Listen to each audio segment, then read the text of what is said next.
Si est un fléau qui ne semble pas vraiment près de s'arrêter et qui touche les acteurs du football depuis de nombreuses années maintenant. Avec la starification grandissante des joueurs et des entraîneurs, ils deviennent la cible de cambrioleurs, attirés par les sommes astronomiques qu'ils touchent. En France, le phénomène continue de plus belle et ces dernières années, plusieurs joueurs de grands clubs, à commencer par le Paris Saint-Germain et l'Olympique de Marseille, ont été victimes de cambriolages. Généralement, les malfaiteurs attendent que les joueurs soient absents pour cause de match avant de s'introduire chez eux. Il y a quelques semaines de ça, est l'ancien idole de l'homme, Didier Drogba, qui a été victime d'un cambriolage plutôt violent.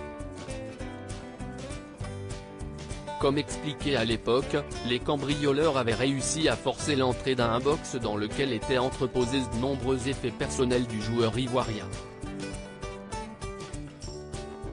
Ces derniers seraient repartis avec une somme comprise entre 100 000 et 200 000 euros et d'après les informations de RMC, une autre célébrité du milieu du football vient de subir à peu près la même chose.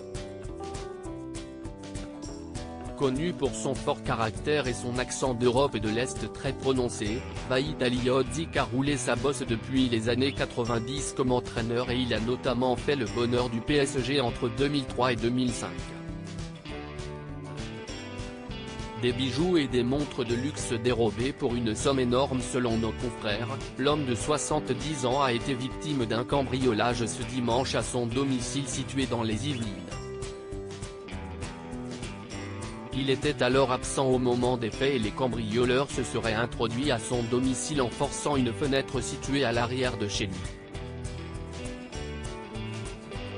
Ils seraient tombés sur un coffre-fort qu'ils auraient décidé d'amener avec eux et ce dernier contenait des bijoux et des montres de luxe appartenant à Vahid Halilhodžić.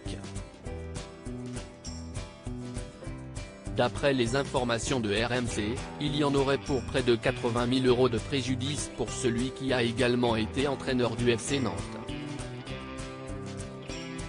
Ce dernier aurait décidé de porter plainte et l'enquête a été confiée à la police judiciaire.